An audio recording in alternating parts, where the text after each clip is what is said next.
ਜਦੋਂ ਜੂਨ ਦਾ ਐਨਾਲਿਸਿਸ ਕੀਤਾ ਗਿਆ, ਜੂਨ ਦੇ ਵਿੱਚ 9,53,000 ਨਵੀਆਂ ਜਿਹੜੀਆਂ ਨੇ ਉਹ ਜੌਬਸ ਜਿਹੜੀਆਂ ਐਡ ਹੋਈਆਂ ਨੇ। ਬਹੁਤ ਸਾਰੇ ਲੋਕ ਜਿਹੜੇ ਘਰਾਂ ਦੇ ਵਿੱਚ ਬੈਠੇ ਸੀ ਉਹਨਾਂ ਦੇ ਵਾਸਤੇ ਜੌਬ ਓਪਰਚੁਨਿਟੀਜ਼ ਹੁਣ ਦੁਬਾਰਾ ਤੋਂ ਕੈਨੇਡਾ ਦੇ ਵਿੱਚ ਹੈਗੀਆਂ ਨੇ।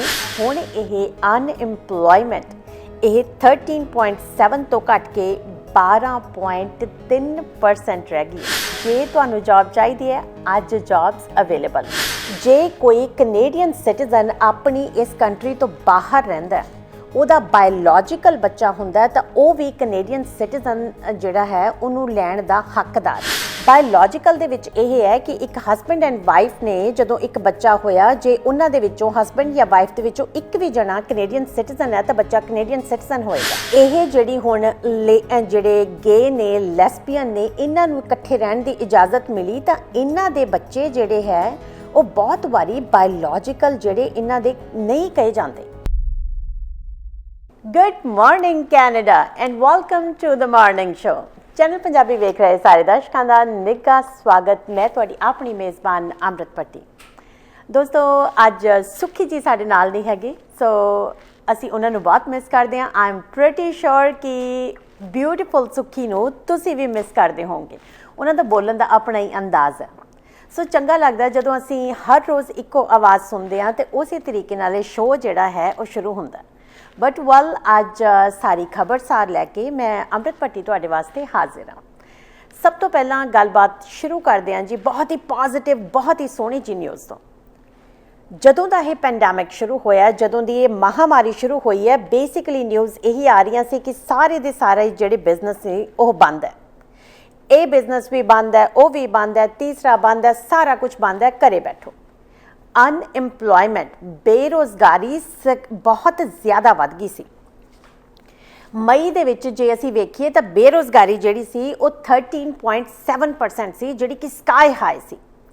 ਲੇਕਿਨ ਹੁਣ ਇੱਕ ਖਾਸ ਖਬਰ ਜਿਹੜੀ ਹੁਣੇ ਥੋੜ੍ਹੀ ਦੇਰ ਪਹਿਲਾਂ ਆਈ ਹੈ, ਜਦੋਂ ਜੂਨ ਦਾ ਐਨਾਲਿਸਿਸ ਕੀਤਾ ਗਿਆ, ਜੂਨ ਦੇ ਵਿੱਚ 9,53,000 ਨਵੀਆਂ ਜਿਹੜੀਆਂ ਨੇ ਉਹ ਜੌਬਸ ਜਿਹੜੀਆਂ ਐਡ ਹੋਈਆਂ ਨੇ। ਬਹੁਤ ਸਾਰੇ ਲੋਕ ਜਿਹੜੇ ਘਰਾਂ ਦੇ ਵਿੱਚ ਬੈਠੇ ਸੀ ਉਹਨਾਂ ਦੇ ਵਾਸਤੇ ਜੌਬ ਓਪਰਚੁਨਿਟੀਜ਼ ਹੁਣ ਦੁਬਾਰਾ ਤੋਂ ਕੈਨੇਡਾ ਦੇ ਵਿੱਚ ਹੈਗੀਆਂ ਨੇ। ਜਿਸ ਤਰ੍ਹਾਂ ਕਿ ਤੁਸੀਂ ਦੇਖ ਸਕਦੇ ਹੋ, ਬਹੁਤ ਸਾਰੇ ਸਾਡੇ ਵੱਖਰੇ ਪ੍ਰੋਵਿੰਸ ਨੇ ਜਿਹਦੇ ਵਿੱਚ ਕਿ ਜੌਬਸ ਹੁਣ ਅਵੇਲੇਬਲ ਨੇ। ਔਰ ਹੁਣ ਇਹ ਅਨਇੰਪਲੋਇਮੈਂਟ ਇਹ 13.7 ਤੋਂ ਘਟ ਕੇ 12.3% ਰਹਿ ਗਈ ਹੈ। ਦੋਸਤੋ, ਬਸ ਇਹ ਖਬਰ ਇੰਨੀ ਕੋਈ ਸੀ। ਔਰ ਜੇ ਤੁਹਾਨੂੰ ਜੌਬ ਚਾਹੀਦੀ ਹੈ, ਅੱਜ ਜੌਬਸ ਅਵੇਲੇਬਲ ਨੇ। ਮੰਨਿਆ ਕਿ ਹਲੇ ਲੌਂਗ ਵੇ ਟੂ ਗੋ, ਸਾਡਾ ਪੈਂਡਾ ਬਹੁਤ ਲੰਬਾ ਹੈ, ਲੇਕਿਨ ਜਦੋਂ ਕਹਿੰਦੇ ਸ਼ੁਰੂਆਤ ਚੰਗੀ ਹੁੰਦੀ ਹੈ, ਉਸ ਤੋਂ ਬਾਅਦ ਅੱਧਾ ਰਸਤਾ ਵੈਸੇ ਹੀ ਕਵਰ ਹੋ ਜਾਂਦਾ। ਐਨੀਹਾਓ, ਅਗਲੀ ਖਬਰ ਵੱਲ ਚੱਲਦੇ ਹਾਂ। ਸੁਸਾਇਟੀ ਦੇ ਵਿੱਚ ਅਸੀਂ ਰਹਿੰਦੇ ਹਾਂ, ਇਸ ਸਮਾਜ ਦੇ ਵਿੱਚ ਰਹਿੰਦੇ ਹੋਏ ਸਾਡੇ ਕੁਝ ਕਾਨੂੰਨ ਹੁੰਦੇ ਨੇ, ਲੇਕਿਨ ਜਿਉਂ ਸਮਾਜ ਬਦਲਦਾ ਹੈ ਤਿਉਂ ਕਾਨੂੰਨਾਂ ਦੇ ਵਿੱਚ ਵੀ ਫੇਰ ਬਦਲ ਜਿਹੜੀ ਹੈ ਉਹ ਕੀਤੀ ਜਾਂਦੀ ਹੈ ਅਕੋਰਡਿੰਗ ਟੂ ਸੁਸਾਇਟੀ। ਹੁਣ ਜੇ ਕੈਨੇਡਾ ਦੀ ਗੱਲ ਕਰਦੇ ਹਾਂ, ਕੈਨੇਡਾ ਵਿੱਚ ਸਿਟੀਜ਼ਨਸ਼ਿਪ ਲੈਣੀ ਇਹ ਦੋ ਤਰੀਕੇ ਨਾਲ ਮਿਲਦੀ ਸੀ। ਕੈਨੇਡੀਅਨ ਸਿਟੀਜ਼ਨ ਬਣਨਾ ਇੱਕ ਤਾਂ ਹੈ ਬਾਈ ਬਰਥ ਔਰ ਦੂਸਰਾ ਹੈ ਬਾਈ ਨੈਚੁਰਲਾਈਜੇਸ਼ਨ। ਨੈਚੁਰਲਾਈਜੇਸ਼ਨ ਦਾ ਮਤਲਬ ਤਾਂ ਇਹ ਹੈ ਕਿ ਜਿਹੜੇ ਲੋਕ ਇੱਥੇ ਆਉਂਦੇ ਨੇ, ਇਮੀਗ੍ਰੈਂਟਸ ਆਉਂਦੇ ਨੇ, PR ਲੈਂਦੇ ਨੇ, ਰਿਫਿਊਜੀ ਆਉਂਦੇ ਨੇ, PR ਲੈਂਦੇ ਨੇ, ਉਸ ਤੋਂ ਬਾਅਦ ਅਲਟੀਮੇਟਲੀ ਹੁੰਦਾ ਕੀ ਹੈ ਕਿ ਹੌਲੀ ਰਸਤਾ ਖੁੱਲ੍ਹ ਜਾਂਦਾ ਹੈ ਕਿ ਉਹ ਸਿਟੀਜ਼ਨ ਬਣਦੇ ਨੇ। ਦੂਸਰਾ ਵੱਡਾ ਤਰੀਕਾ ਹੈਗਾ ਬਾਈ ਬਰਥ। ਜਿਹੜਾ ਕੋਈ ਵੀ ਬੱਚਾ ਇਸ ਜ਼ਮੀਨ ਦੇ ਉੱਪਰ, ਕੈਨੇਡਾ ਦੀ ਜ਼ਮੀਨ ਦੇ ਉੱਪਰ ਪੈਦਾ ਹੁੰਦਾ ਹੈ, ਉਹ ਆਟੋਮੈਟਿਕਲੀ ਸਿਟੀਜ਼ਨ ਬਣ ਜਾਂਦਾ ਹੈ। ਬਟ ਜੇ ਕੋਈ ਕੈਨੇਡੀਅਨ ਸਿਟੀਜ਼ਨ ਆਪਣੀ ਇਸ ਕੰਟਰੀ ਤੋਂ ਬਾਹਰ ਰਹਿੰਦਾ, ਉਹਦਾ ਬਾਇਓਲੋਜੀਕਲ ਬੱਚਾ ਹੁੰਦਾ ਤਾਂ ਉਹ ਵੀ ਕੈਨੇਡੀਅਨ ਸਿਟੀਜ਼ਨ ਜਿਹੜਾ ਹੈ ਉਹਨੂੰ ਲੈਣ ਦਾ ਹੱਕਦਾਰ ਹੈ। ਪਰ ਇੱਥੇ ਇੱਕ ਖਾਸ ਘੁੰਡੀ ਸੀ ਬਾਇਓਲੋਜੀਕਲ ਦੇ ਵਿੱਚ ਇਹ ਹੈ ਕਿ ਇੱਕ ਹਸਬੈਂਡ ਐਂਡ ਵਾਈਫ ਨੇ ਜਦੋਂ ਇੱਕ ਬੱਚਾ ਹੋਇਆ, ਜੇ ਉਹਨਾਂ ਦੇ ਵਿੱਚੋਂ ਹਸਬੈਂਡ ਜਾਂ ਵਾਈਫ ਦੇ ਵਿੱਚੋਂ ਇੱਕ ਵੀ ਜਣਾ ਕੈਨੇਡੀਅਨ ਸਿਟੀਜ਼ਨ ਹੈ ਤਾਂ ਬੱਚਾ ਕੈਨੇਡੀਅਨ ਸਿਟੀਜ਼ਨ ਹੋਏਗਾ। ਸਮਾਜ ਦੇ ਵਿੱਚ ਫੇਰ ਬਦਲ ਹੋਈ LGBTQ। ਇਹ ਜਿਹੜੀ ਹੁਣ ਜਿਹੜੇ ਗੇ ਨੇ, ਲੈਸਬੀਅਨ ਨੇ, ਇਹਨਾਂ ਨੂੰ ਇਕੱਠੇ ਰਹਿਣ ਦੀ ਇਜਾਜ਼ਤ ਮਿਲੀ ਤਾਂ ਇਹਨਾਂ ਦੇ ਬੱਚੇ ਜਿਹੜੇ ਹੈ ਉਹ ਬਹੁਤ ਵਾਰੀ ਬਾਇਓਲੋਜੀਕਲ ਜਿਹੜੇ ਇਹਨਾਂ ਦੇ ਨਹੀਂ ਕਹੇ ਜਾਂਦੇ।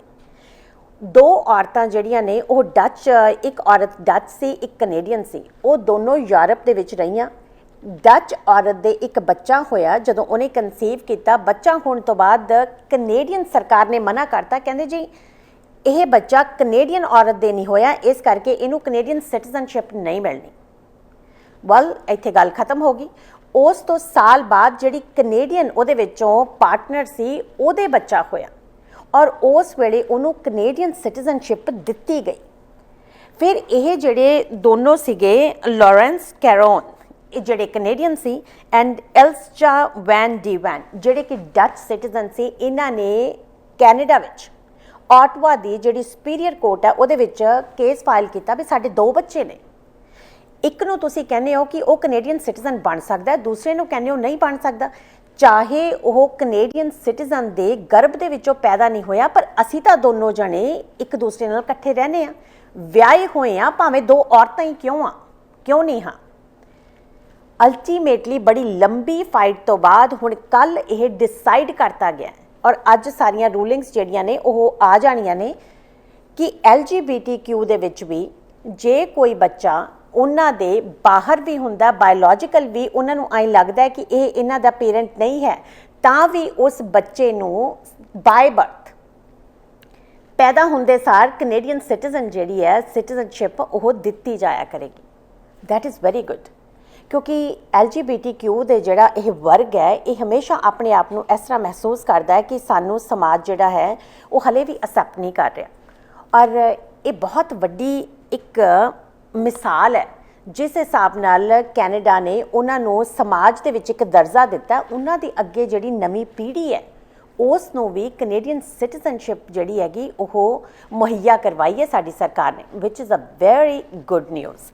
ਸੋ ਦੋਸਤੋ, ਜੇ ਤੁਸੀਂ ਕਿਸੇ ਅਜਿਹੇ ਕਪਲ ਨੂੰ ਜਾਣਦੇ ਹੋ ਤਾਂ ਤੁਸੀਂ ਉਹਨਾਂ ਨੂੰ ਦੱਸ ਸਕਦੇ ਹੋ ਕਿ ਹੁਣ ਉਹ ਕੈਨੇਡੀਅਨ ਸਿਟੀਜ਼ਨਸ ਦੇ ਬੱਚੇ ਵੀ ਜਦੋਂ ਜੰਮਣਗੇ ਤਾਂ ਕੈਨੇਡੀਅਨ ਸਿਟੀਜ਼ਨ ਹੀ ਹੋਣਗੇ।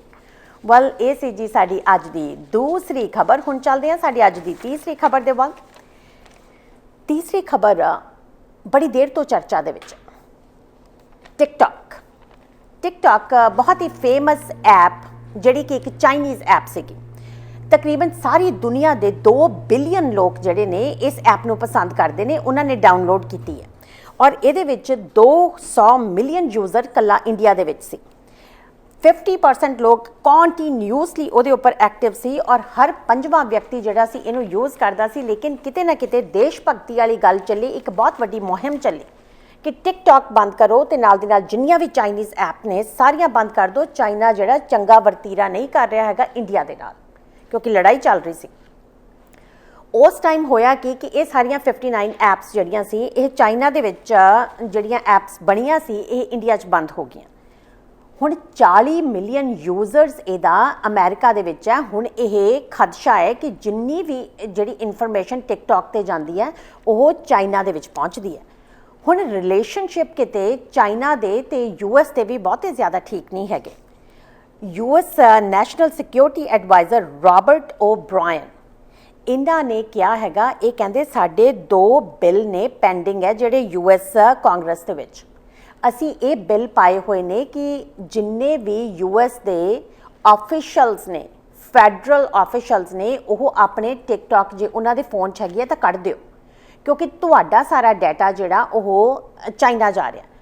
ਇਹ ਤਾਂ ਸੀ ਅਮਰੀਕਾ ਦੀ ਗੱਲ। ਲੇਕਿਨ ਇੱਕ ਹੁਣ ਕੱਲ ਸਾਡੇ ਕੈਨੇਡਾ ਵਿੱਚ ਇੱਕ ਬਹੁਤ ਵੱਡੀ ਜਿਹੜੀ ਹੈ ਉਹ ਖਬਰ ਆਈ ਹੈ।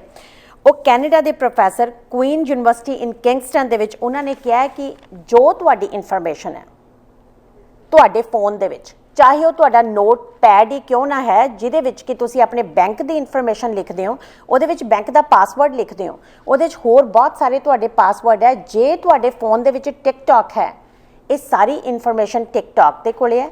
ਜੇ ਟਿਕਟੌਕ ਕੋਲ ਇਨਫੋਰਮੇਸ਼ਨ ਹੈ ਤਾਂ ਇਹ ਸਾਰੀ ਇਨਫੋਰਮੇਸ਼ਨ ਚਾਈਨਾ ਦੇ ਕੋਲੇ ਹੈ। ਉਹਨਾਂ ਨੇ ਬੜੇ ਸਾਫ਼ ਲਫ਼ਜ਼ਾਂ ਦੇ ਵਿੱਚ ਗੱਲ ਕੀਤੀ ਹੈ।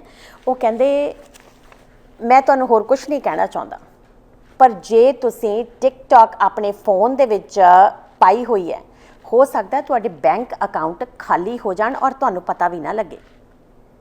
ਤੁਸੀਂ ਜਿੰਨੇ ਵੀ ਪਾਸਵਰਡ ਆਪਣੇ ਸੇਵ ਕੀਤੇ ਹੋਏ ਨੇ ਆਪਣੇ ਫੋਨ ਦੇ ਵਿੱਚ, ਜਿੰਨੇ ਤੁਹਾਡੇ ਬੈਂਕ ਦੇ ਪਾਸਵਰਡ ਨੇ ਉਹ ਰਾਈਟ ਅਵੇ ਚਾਈਨਾ ਦੇ ਵਿੱਚ ਪਹੁੰਚਾਏ ਜਾਣਗੇ। ਔਰ ਜਿੰਨੇ ਵੀ ਵੱਡੇ ਸਾਈਬਰ ਕ੍ਰਾਈਮਸ ਹੋਏ ਨੇ ਉਹਨਾਂ ਨੂੰ ਸਿਰਫ ਚਾਹੀਦਾ ਕੀ ਹੈ, ਸਿਰਫ ਤੁਹਾਡਾ ਅਕਾਊਂਟ ਨੰਬਰ ਐਂਡ ਪਾਸਵਰਡ। ਦੋਸਤੋ ਬਹੁਤ ਵੱਡੀ ਖਬਰ ਹੈ। ਬੜੀ ਮਿਹਨਤ ਕਰਕੇ ਇੱਕ ਪਾਈ ਜੋੜ ਕੇ ਅਸੀਂ ਆਪਣੇ ਬੈਂਕ ਅਕਾਊਂਟ ਜਿਹੜੇ ਆ ਉਹਨਾਂ ਦੇ ਵਿੱਚ ਪੈਸੇ ਰੱਖਦੇ ਹਾਂ, ਰਾਤੋਂ ਰਾਤ ਕੁਝ ਹੋ ਜੇ ਤਾਂ ਮੁੜ ਕੇ ਕਰਾਂਗੇ ਕੀ। ਵੱਲ ਇੱਕ ਜਦੋਂ ਇਹ ਮਿਨਿਸਟਰ ਆਫ ਪਬਲਿਕ ਸੇਫਟੀ ਨੂੰ ਇਹ ਗੱਲ ਪੁੱਛੀ ਗਈ, ਉਹ ਕਹਿੰਦੇ ਯੈਸ ਅੱਜ ਕੱਲ੍ਹ ਨਾ ਸਮਾਜ ਡਿਫਰੈਂਟ ਹੈ, IT ਦਾ ਜ਼ਮਾਨਾ ਹੈ, ਸਾਰੇ ਲੋਕਾਂ ਦੇ ਹੱਥ ਦੇ ਵਿੱਚ ਫ਼ੋਨ ਨੇ। ਤੁਹਾਡਾ ਕਲਿੱਪ ਬੋਰਡ ਹੈ ਜਿਹੜਾ ਤੁਹਾਡੇ ਫੋਨ ਦੇ ਉੱਪਰ ਹੈ, ਉਹ ਵੀ ਟਿਕਟੌਕ ਦੇ ਕੋਲੇ ਹੈਗਾ ਤੇ ਉਹ ਵੀ ਇਹਦਾ ਮਤਲਬ ਚਾਈਨਾ ਦੇ ਕੋਲੇ ਹੈਗਾ। ਜਦੋਂ ਪ੍ਰੈਸ ਦੇ ਵੱਲੋਂ ਕੁਐਸਚਨ ਪੁੱਛਿਆ ਗਿਆ ਸਰਕਾਰਾਂ ਨੂੰ, ਸੇਫਟੀ ਮਿਨਿਸਟਰ ਨੂੰ, ਕਿ ਇਹਦਾ ਮਤਲਬ ਤੁਸੀਂ ਟਿਕਟੌਕ ਬੈਨ ਕਰ ਦਿਓਗੇ, ਉਹ ਕਹਿੰਦੇ ਕਰ ਦਿਓ। ਜੇ ਅੱਜ ਟਿਕਟੌਕ ਬੈਨ ਕਰ ਦਿਆਂਗੇ, ਕੱਲ੍ਹ ਨੂੰ ਕੋਈ ਹੋਰ ਚਾਈਨੀਜ਼ ਐਪ ਹੋਏਗੀ, ਤੁਸੀਂ ਸਾਰੇ ਲੋਕ ਉਹ ਡਾਊਨਲੋਡ ਕਰਾਓਗੇ। ਜੇ ਅੱਜ ਅਸੀਂ ਟਿਕਟੌਕ ਕੈਨੇਡਾ 'ਚ ਬੈਨ ਕਰ ਦਿਆਂਗੇ, ਚਾਈਨਾ ਦੇ ਨਾਲ ਕੈਨੇਡਾ ਦੇ ਜਿਹੜੇ ਆਪਸ ਦੇ ਵਿੱਚ ਰਿਲੇਸ਼ਨ ਨੇ, ਕਹਿੰਦੇ ਉਹ ਖਰਾਬ ਹੋ ਜਾਣਗੇ। US ਦੇ ਵਿੱਚ ਗੱਲ ਚੱਲ ਰਹੀ ਹੈ ਕਿ ਟਿਕਟੌਕ ਨੂੰ ਬੈਨ ਕੀਤਾ ਜਾਵੇ, ਲੇਕਿਨ ਕੈਨੇਡੀਅਨ ਸਰਕਾਰ ਹਾਲੇ ਇਸ ਗੱਲ ਨੂੰ ਮੰਨ ਨਹੀਂ ਰਹੀ ਹੈਗੀ। ਉਹ ਕਹਿੰਦੇ ਟਿਕਟੌਕ ਬੈਨ ਕਰਨ ਨਾਲ ਕੁਝ ਨਹੀਂ ਹੋਣਾ, ਇਹ ਜਿਹੜੀ ਜਨਤਾ ਹੈ ਉਹਨਾਂ ਨੂੰ ਸਮਝਣਾ ਪੈਣਾ। ਦੋਸਤੋ ਪਰ ਹੈ ਕੰਮ ਥੋੜ੍ਹਾ ਜਿਹਾ ਔਖਾ ਹੈ। ਜੇ ਸਾਡੀ ਸਾਰੀ ਇਨਫੋਰਮੇਸ਼ਨ, ਇਹ ਤਾਂ ਸਾਡੀ ਇਨਫੋਰਮੇਸ਼ਨ ਹੈ ਜਿਹੜੇ ਦੇ ਵਿੱਚ ਖਦਸ਼ਾ ਇਹ ਹੁੰਦਾ ਹੈ ਕਿ ਹਾਂਜੀ ਬੈਂਕ ਅਕਾਊਂਟ ਖਾਲੀ ਹੋ ਜਾਣਗੇ ਜਿਨ੍ਹਾਂ ਵਿੱਚ ਥੋੜ੍ਹੀ ਬਹੁਤ ਰਕਮ ਹੋਏਗੀ, ਲੇਕਿਨ ਜੇ ਸਾਡੇ ਫੈਡਰਲਸ ਨੇ ਜਿਹੜੇ ਉਹਨਾਂ ਦੇ ਕੋਲੇ ਟਿਕਟੌਕ ਹੈ, ਫਿਰ ਅਸੀਂ ਜ਼ਿਆਦਾ ਜਿਹੜਾ ਹੈ ਉਹ ਪ੍ਰੋਬਲਮ ਦੇ ਵਿੱਚ ਹਾਂ। ਜਿੰਨੇ ਵੀ ਉਹਨਾਂ ਦੇ ਟੈਕਸਟ ਨੇ, ਜਿੰਨੇ ਵੀ ਉਹਨਾਂ ਦੇ ਮੈਸੇਜ ਨੇ, ਜਿੰਨੇ ਉਹਨਾਂ ਦੇ ਪਾਸਵਰਡ ਨੇ ਇਸ ਕੰਟਰੀ ਦੇ ਵਾਸਤੇ, ਜੇ ਉਹ ਸਾਰੇ ਚਾਈਨਾ ਦੇ ਕੋਲ ਜਾਣਗੇ ਤਾਂ ਫਿਰ ਬਣੂਗਾ ਕੀ। ਇਹ ਬਹੁਤ ਜ਼ਿਆਦਾ ਗੰਭੀਰ ਤੇ ਬਹੁਤ ਜ਼ਿਆਦਾ ਸੋਚਣ ਵਾਲੀ ਗੱਲ ਸੀਗੀ। ਵੱਲ ਹਲੇ ਤੱਕ ਸਾਡੀ ਸਰਕਾਰ ਤਾਂ ਕਹਿ ਰਹੀ ਹੈ ਕੈਨੇਡਾ ਦੀ ਕਿ ਅਸੀਂ ਹਲੇ ਟਿਕਟੌਕ ਬੈਨ ਨਹੀਂ ਕਰ ਰਹੇ, ਲੇਕਿਨ US ਦੇ ਵਿੱਚ ਬਹੁਤ ਜਲਦੀ ਹੋਈ ਇਹ ਕਿਹਾ ਜਾ ਰਿਹਾ ਕਿ ਟਿਕਟੌਕ ਜਿਹੜਾ ਹੈ ਉੱਥੇ ਬੈਨ ਕਰ ਦਿੱਤਾ ਜਾਏਗਾ। ਲੇਕਿਨ US ਦੀ ਗੱਲ ਜੇ ਅਸੀਂ ਕਰਦੇ ਹਾਂ ਨਾ, US secretary of state Mike Pompeo, ਉਹ ਕਹਿੰਦੇ ਬਹੁਤ ਬਰੀਕੀ ਦੇ ਨਾਲ ਅਸੀਂ ਜਾਂਚ ਕਰ ਰਹੇ ਹਾਂ ਇਸ ਗੱਲ ਦੀ, ਸਾਨੂੰ ਪਤਾ ਹੈ ਕਿ ਹੋਣਾ ਕੀ ਚਾਹੀਦਾ ਔਰ ਅਸੀਂ ਚਾਈਨਾ ਦੇ ਤੋਂ ਬੇਸਿਕਲੀ ਡਰਦੇ ਨਹੀਂ ਹੈਗੇ। ਉਹ ਕਹਿੰਦੇ ਅਸੀਂ ਇਹਨੂੰ ਬੈਨ ਕਰ ਦੇਣਾ। ਵੈਲ ਪ੍ਰੀਟੀ ਸੂਨ ਲੈਟਸ ਸੀ, ਦੇਖੋ ਕਿ ਕਿੰਨੀ ਕੁ ਦੇਰ ਦੇ ਵਿੱਚ ਜਿਹੜਾ ਟਿਕਟੌਕ ਹੈ ਸਾਰੀ ਜਗ੍ਹਾ ਦੇ ਉੱਪਰ ਬੈਨ ਹੋ ਜਾਏਗਾ।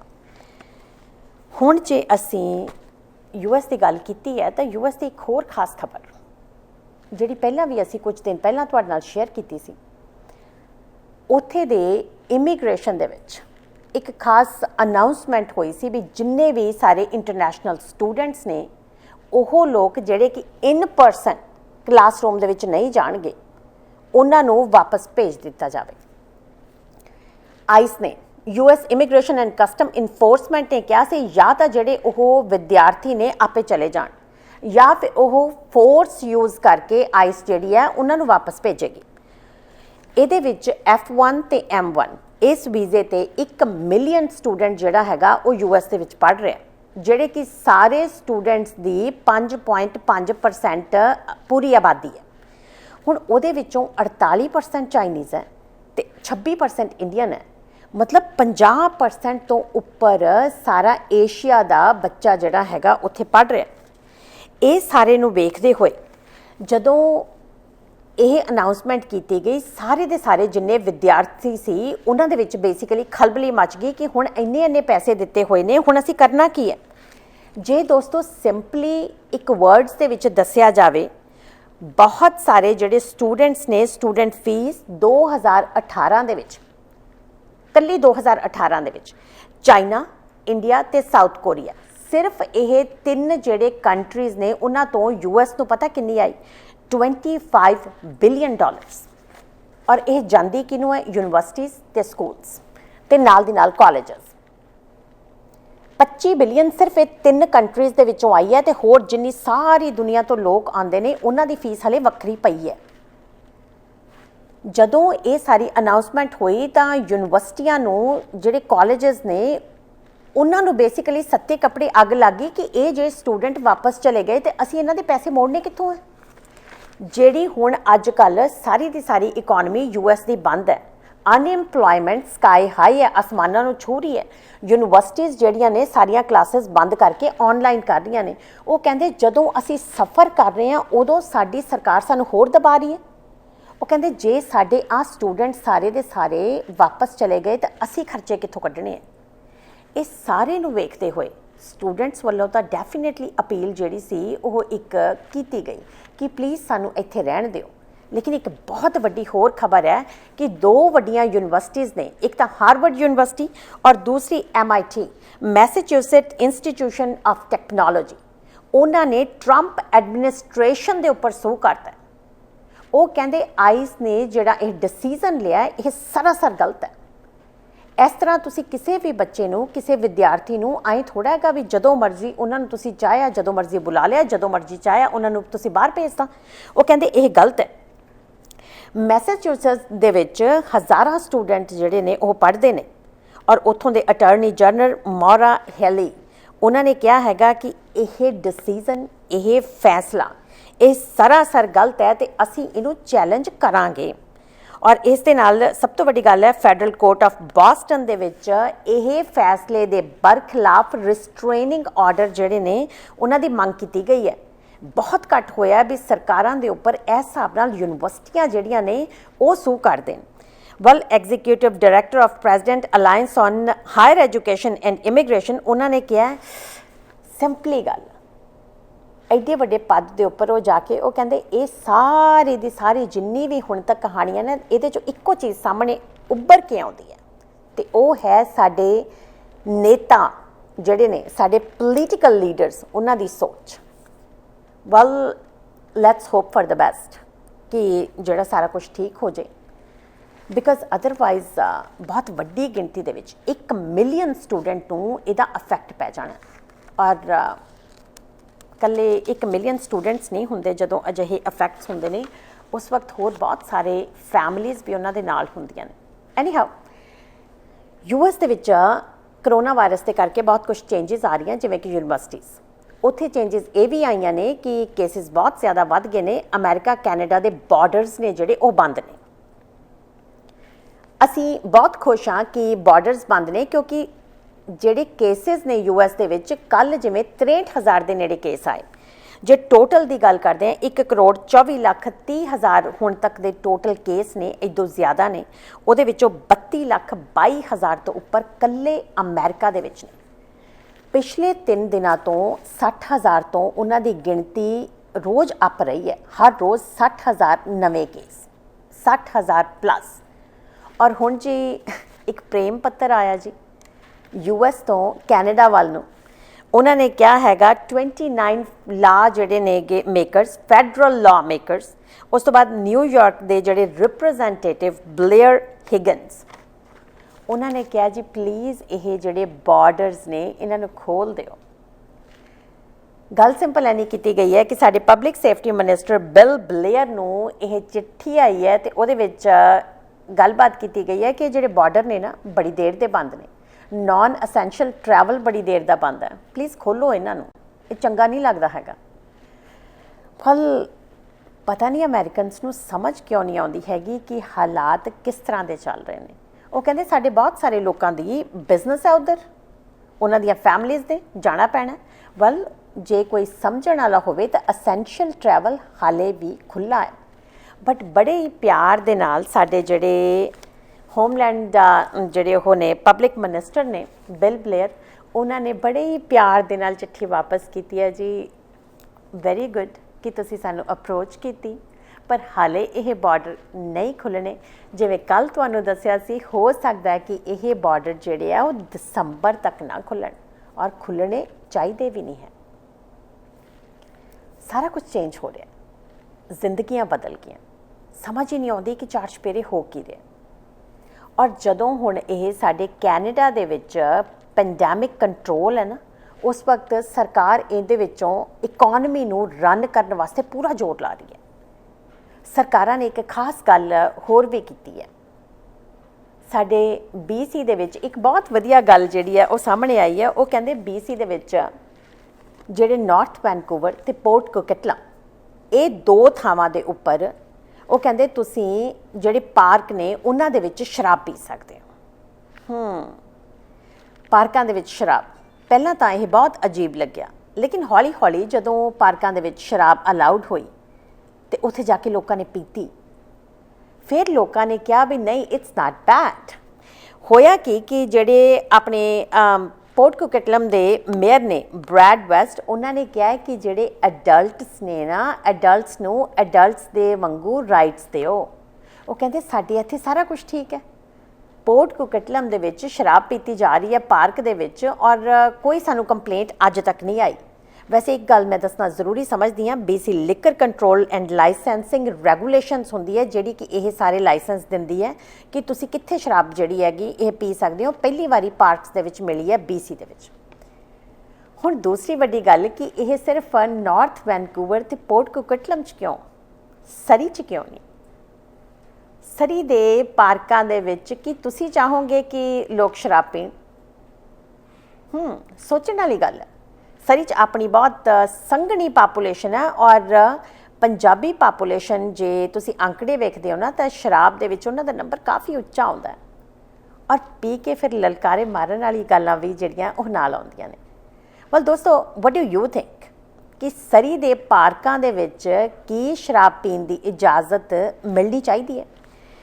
ਇਹ ਜਿਹੜੀ ਗੱਲ ਹੈਗੀ ਹੈ ਨਾ, ਸਰੀ ਦੇ ਕੌਂਸਲਰ ਜੈਕ ਹੁੰਡਲ, ਉਹਨਾਂ ਨਾਲ ਕੀਤੀ ਗਈ। ਉਹ ਕਹਿੰਦੇ ਹਲੇ ਤੱਕ ਸਰੀ ਦੇ ਵਸਨੀਕ ਨੇ ਜਿਹੜੇ, ਉਹਨਾਂ ਨੇ ਆ ਕੇ ਮੈਨੂੰ ਅਪਰੋਚ ਹੀ ਨਹੀਂ ਕੀਤਾ, ਸ਼ਾਇਦ ਉਹ ਚਾਹੁੰਦੇ ਨਹੀਂ ਹੈਗੇ। ਸਰੀ ਦੇ ਵਸਨੀਕ ਆ ਕੇ ਜੇ ਮੈਨੂੰ ਅਪਰੋਚ ਕਰਨ ਵੀ ਮਿਸਟਰ ਹੁੰਡਲ ਕਿ ਬਾਕੀ ਸਾਰੀਆਂ ਥਾਵਾਂ 'ਤੇ ਸ਼ਰਾਬ ਜਿਹੜੀ ਹੈ ਉਹ ਲੀਗਲ ਹੈ ਪਾਰਕਾਂ ਦੇ ਵਿੱਚ, ਸਰੀ 'ਚ ਕਿਉਂ ਨਹੀਂ? ਉਹ ਕਹਿੰਦੇ ਫਿਰ ਮੈਂ ਇਹਦੇ ਬਾਰੇ ਸੋਚਾਂ, ਜੇ ਮੈਂ ਇਹਦੇ ਬਾਰੇ ਜੇ ਕੋਈ ਡਿਮਾਂਡ ਹੋਵੇ ਤਾਂ ਮੈਂ ਅੱਗੇ ਜਾ ਕੇ ਇਹ ਰਿਕੁਐਸਟ ਵੀ ਪਾਵਾਂ। ਉਹ ਕਹਿੰਦੇ ਕਿ BC one of the largest region ਹੈ ਸਾਰੇ BC ਦੇ ਵਿੱਚ, ਸਰੀ ਜਿਹੜਾ ਹੈ, ਲੇਕਿਨ ਉੱਥੇ ਇਸ ਨੂੰ ਅਲਾਉਡ ਨਹੀਂ ਕੀਤਾ ਗਿਆ। ਦੋਸਤੋ, ਸਿੰਪਲੀ ਗੱਲ ਤਾਂ ਹੁਣ ਸਾਡੇ ਤੇ ਤੁਹਾਡੇ ਉੱਪਰ ਹੈ ਜੀ ਕਿ ਵਟ ਡੂ ਵੀ ਵਾਂਟ। ਸਾਡਾ ਅੱਜ ਕੁਐਸਚਨ ਹੈ ਜੀ, ਅਸੀਂ ਕੁਐਸਚਨ ਤੁਹਾਡੇ ਤੱਕ ਛੱਡ ਕੇ ਜਾ ਰਹੇ ਹਾਂ। ਜ਼ਰੂਰ ਸਾਨੂੰ ਆਪਣਾ ਓਪੀਨੀਅਨ ਦਿਓ ਕਿ ਤੁਸੀਂ ਕੀ ਸੋਚਦੇ ਹੋ ਕਿ ਸਰੀ ਦੇ ਵਿੱਚ ਜਿਹੜੇ ਪਾਰਕ ਨੇ, ਜਿਸ ਤਰ੍ਹਾਂ ਬੇਅਰ ਕ੍ਰੀਕ ਪਾਰਕ ਹੈ, ਹਾਲੈਂਡ ਪਾਰਕ ਹੈ, ਜਿਹੜੇ ਵੱਖਰੇ ਵੱਖਰੇ ਪਾਰਕ ਨੇ, ਕੀ ਤੁਸੀਂ ਚਾਹੁੰਦੇ ਹੋ ਵੀ ਜਿੱਥੇ ਤੁਸੀਂ ਸੈਰ ਕਰਨ ਜਾਓ ਉੱਥੇ ਲੋਕ ਸ਼ਰਾਬ ਪੀਣ ਵਾਸਤੇ ਬੈਠੇ ਹੋਣ? ਜਿੱਥੇ ਤੁਹਾਡੇ ਬੱਚੇ ਜਿਹੜੇ ਨੇ ਉਹ ਖੇਡਣ ਵਾਸਤੇ ਪਲੇਗਰਾਊਂਡਸ ਦੇ ਵਿੱਚ ਜਾਂਦੇ ਨੇ, ਉੱਥੇ ਲੋਕ ਜਿਹੜੇ ਨੇ ਉਹ ਆਲੇ ਦੁਆਲੇ ਸ਼ਰਾਬ ਪੀ ਰਹੇ ਹੋਣ ਜਾਂ ਫਿਰ ਬੱਕਰੇ ਬੁਲਾ ਰਹੇ ਹੋਣ? ਜ਼ਰੂਰ ਦੱਸਿਓ ਸਾਨੂੰ ਕਿ ਤੁਹਾਡਾ ਇਹਦੇ ਬਾਰੇ ਕੀ ਖਿਆਲ ਹੈ। ਵੱਲ ਇੱਕ ਛੋਟੀ ਜਿਹੀ ਕਮਰਸ਼ੀਅਲ ਬ੍ਰੇਕ ਦਾ ਸਮਾਂ ਹੋ ਰਿਹਾ ਹੈ। ਕਮਰਸ਼ੀਅਲ ਬ੍ਰੇਕ ਤੋਂ ਬਾਅਦ ਹੁਣੇ ਵਾਪਸ ਆਨੇ ਇੱਕ ਖਾਸ ਇੰਟਰਵਿਊ ਦੇ ਨਾਲ। ਇੱਕ ਕਮਰਸ਼ੀਅਲ ਬ੍ਰੇਕ, ਹੁਣੇ ਵਾਪਸ ਆਉਂਦੇ ਹਾਂ ਜੀ। ਸਾਡਾ ਹਰ ਇੱਕ ਪ੍ਰੋਗਰਾਮ ਦੇਖਣ ਤੇ ਸਾਡੇ ਨਾਲ ਜੁੜਨ ਲਈ ਸਬਸਕ੍ਰਾਈਬ ਕਰੋ ਚੈਨਲ ਪੰਜਾਬੀ ਤੇ ਨੋਟੀਫਿਕੇਸ਼ਨ ਲਈ ਬੈਲ ਆਈਕਨ ਵਾਲੇ ਬਟਨ ਤੇ ਕਲਿੱਕ ਕਰੋ।